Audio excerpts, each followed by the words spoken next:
नमस्कार मित्रांनो, struggle for खाकी या आपल्या यूट्यूब चॅनलवर सर्वांचे स्वागत आहे.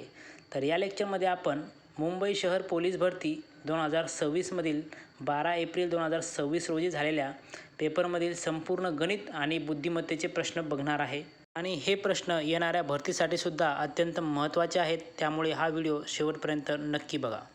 या प्रश्नपत्रिकेची PDF आपण आपल्या टेलिग्राम चॅनलवर टाकलेली आहे. त्याची लिंक आपण डिस्क्रिप्शन बॉक्समध्ये दिलेली आहे. तुम्ही तिथून डाउनलोड करू शकता. चला तर सुरू करूया. पहिला प्रश्न आहे, 1 ते 100पर्यंत एकूण मूळ संख्या किती? ज्यांना याचे उत्तर येत असेल त्यांनी कमेंट करा. चला तर बघूया. मूळ संख्या म्हणजे काय हे सर्वप्रथम आपल्याला माहिती पाहिजे.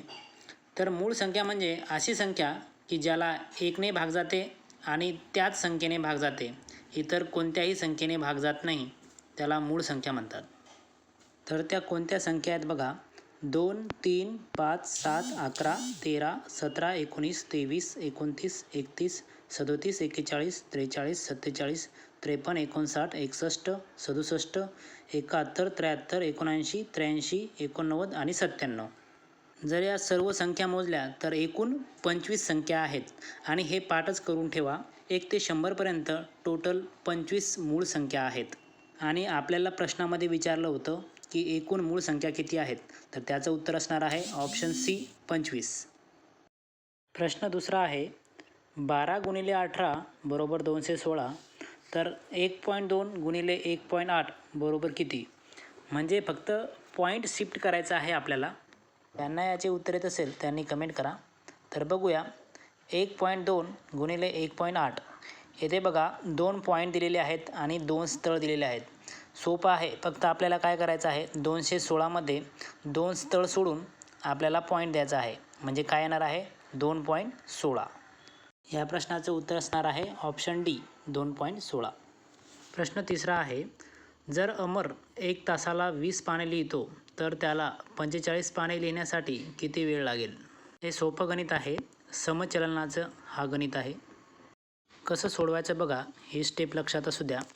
अशा 2 रेषा ओढायचा, मधात बरोबरचं चिन्ह द्यायचं आणि मग इथे लिहायचं 1 तास बरोबर 20 पाने.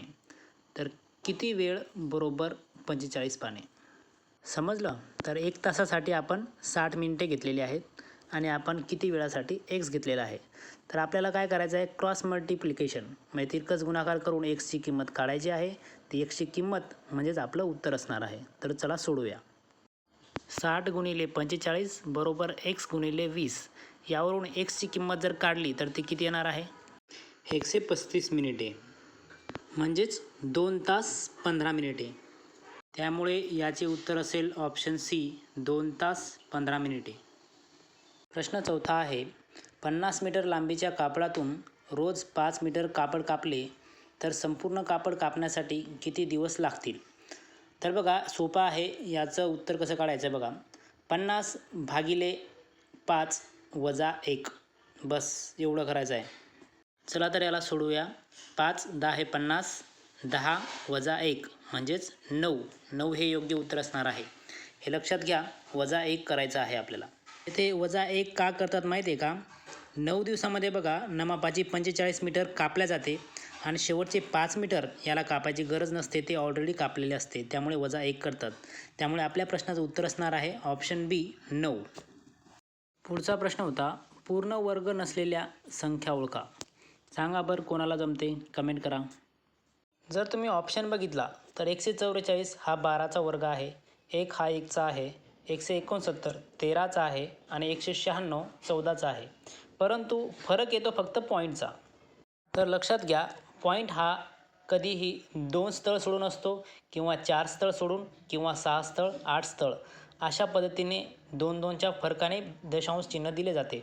पण ऑप्शन बी जर बघितला तर इथे 3 स्थळ सोडून पॉईंट दिलेला आहे, म्हणून आपलं योग्य उत्तर असणार आहे ऑप्शन बी. प्रश्न 6वा आहे, 3 व्यक्तींच्या वयांची सरासरी 60 आहे, त्यांच्या वयाचे गुणोत्तर 2:3 3:4 आहे. सर्वात तरुण आणि सर्वात वयस्कर व्यक्तींच्या वयातील फरक किती, असा प्रश्न आहे. तर हा प्रश्न सोडवताना सुरुवातीला सरासरीवरून 3 व्यक्तींची बेरीज काढायची, त्यानंतर त्या बेरजेला गुणोत्तराच्या बेरजेने भागायचं, त्यावरून आपल्याला एक किंमत मिळेल आणि त्या किमतीवरून आपण सर्वांचे वय काढू शकतो. चला तर सोडूया. सूत्र आहे सरासरी बरोबर एकूण व्यक्तींच्या वयांची बेरीज भागिले एकूण व्यक्ती.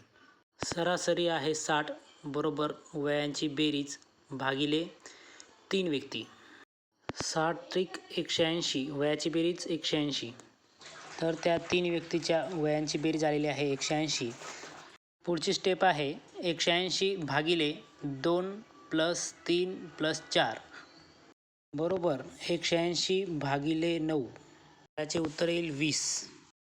यावरून सर्वात तरुण व्यक्तीचं वय काढूया. 2 × 20 बरोबर 40. आणि सर्वात वयस्कर व्यक्तीचे वय होईल बघा 4 × 20 म्हणजेच 80. आणि आपल्याला विचारलेला आहे दोघांच्या वयातील फरक किती, म्हणजे 80 + 40 बरोबर 40. यावरून आपलं योग्य उत्तर झालं ऑप्शन सी 40 वर्ष. पुढचा प्रश्न आहे 75 सेकंदाचे 15 मिनिटांशी गुणोत्तर किती. तर बघा या प्रश्नाचे उत्तर सोडवताना आपल्याला एकतर मिनिटामध्ये दोन्ही कन्वर्ट करावं लागतील किंवा मग सेकंदामध्ये करावं लागतील. तर आपल्याला सोपं सेकंदामध्ये जाईल. त्यामुळे आपण काय करूया 75 भागिले 15 मिनिटाचं रूपांतर सेकंदामध्ये जर केलं तर किती येते 900. 75 भागिले 900 तर 75 × 75 75 × 12 जर केलं तर 900 येते. म्हणजे याचं उत्तर काय होईल मग 1/12 ऑप्शन डी. प्रश्न 8वा आहे 2 वर्तुळाच्या त्रिज्येचे गुणोत्तर 4/5 आहे तर त्यांच्या परिघाचे गुणोत्तर किती. अगदी सोपा प्रश्न आहे बघा. आपल्याला परिघाचं सूत्र माहीत पाहिजे. परिघाचं सूत्र आहे 2πr. आपल्याला परिघाचे गुणोत्तर काढायचे आहे म्हणून 2πr भागिले 2πr. तर बघा 2π आणि 2π हे कट होतील r भागिले r. म्हणजेच rची आपल्याला किंमत दिलेली आहे 4 आणि 5. 4 भागिले 5 म्हणजे तेच उत्तर आपलं असणार आहे 4 भागिले 5. ऑप्शन सी योग्य उत्तर आहे. 9वा प्रश्न आहे जर सांकेतिक भाषेत 267 बरोबर 156 तर 779 बरोबर किती. बघा हे लॉजिकल प्रश्न आहे. असे प्रश्न सुटले तर लगेच सुटतात, नाहीतर पूर्ण पेपर झाला तरी सुटत नाहीत. तर जर कोणाला याचं उत्तर येत असेल तर कमेंट करा. चला आपण सोडूया. तुम्ही जर 267चा लॉजिक 156 बरोबर लावत जर बसले तर तुम्हाला हे सुटणारच नाही. तर बघा इथे लॉजिक काय लावलेलं आहे. तर प्रत्येक अंकातून 1 वजा करण्यात आलेला आहे. म्हणजे बघा 2 मधून 1 वजा केला 1 आला, 6 मधून 1 वजा केला 5 आणि 7 मधून 1 वजा केला तर 6 म्हणजे 156. तसंच 7 मधून जर 1 वजा केला तर किती येणार आहे 6. 8 मधून 1 वजा केला 7. 9 वजा 1 बरोबर 8. म्हणजे याचं उत्तर काय असेल मग ऑप्शन नंबर ए 678. 10वा प्रश्न आहे एका दुकानदाराने 15 शर्ट 2340 रुपयांना विकल्यास 60 रुपये तोटा झाला तर प्रत्येक शर्टची खरेदी किंमत किती. तर बघा 2340 रुपयांना विकल्याने आपल्याला 60 रुपये तोटा झालेला आहे. म्हणजेच 2340 अधिक 60 बरोबर 2400 रुपये. 2400 रुपये काय असणार आहे तर 15 शर्टची खरेदी किंमत असणार आहे. तर भागिले 15 जर केलं तर याचं उत्तर किती येणार आहे 160. आणि 160 काय असेल तर प्रत्येक शर्टाची खरेदी किंमत असेल. त्यामुळे योग्य उत्तर असेल ऑप्शन बी 160. हा 11वा प्रश्न आहे जो तुमच्यासाठी असेल 74,088चे घनमूळ काढायचं आहे. उत्तर प्रत्येकाने कमेंट करायचं आहे. आणि व्हिडिओ आवडल्यास नक्की सर्वांनी लाईक करा आणि चॅनलला सबस्क्राईब करा. मी डिस्क्रिप्शन बॉक्समध्ये काही पुस्तक दिलेले आहेत. जर तुम्हाला पाहिजे असेल तर तुम्ही खरेदी करू शकता. येणाऱ्या भरतीसाठी नक्की तुम्हाला उपयोगी पडेल. बाकीचे राहिलेले सर्व गणित आपण पुढच्या लेक्चरमध्ये बघूया. तर भेटूया पुढच्या लेक्चरमध्ये. तोपर्यंत जय हिंद जय महाराष्ट्र.